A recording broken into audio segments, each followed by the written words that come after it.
నమస్కారం అండి. నా పేరు సంధ్య. నేను గుంటూరు జిల్లాలో సిహెచ్ఓగా వర్క్ చేస్తున్నాను. గత 6 సంవత్సరాల నుంచి మేము సిహెచ్ఓగా వర్క్ చేస్తున్నాము. 2019 నుంచి ఇప్పటి వరకు మాకు ఎటువంటి బెనిఫిట్ లేదు. ముఖ్యంగా శాలరీలో అప్పటి నుంచి ఇప్పటి వరకు సేమ్ జీతంతో పనిచేస్తున్నాము.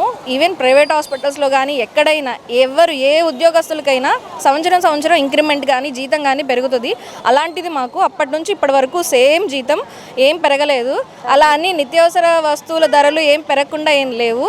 దానికి అనుగుణంగానే మేము అడుగుతున్నాము. 6 సంవత్సరాల నుంచి ఇప్పుడు ఎందుకు మాట్లాడుతున్నారు అని అనుకోవచ్చు. మేము అప్పటి నుంచి ప్రజాప్రతినిధులందరికీ ఏ గవర్నమెంట్ ఉన్నా మేము రిప్రజెంటేషన్ ద్వారా మా బాధను తెలియపరుస్తున్నాము.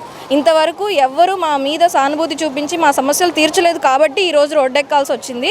మేము న్యాయంగానే మాకు 23% హైక్ ఎన్హెచ్ఎంలో అందరికీ ఎలా ఇచ్చారో మాకు కూడా అలా ఇవ్వమని అడుగుతున్నాము. మీరు కూడా కొంచెం గవర్నమెంట్ కూడా మా గురించి కొంచెం ఆలోచిస్తే బాగుండిద్ది.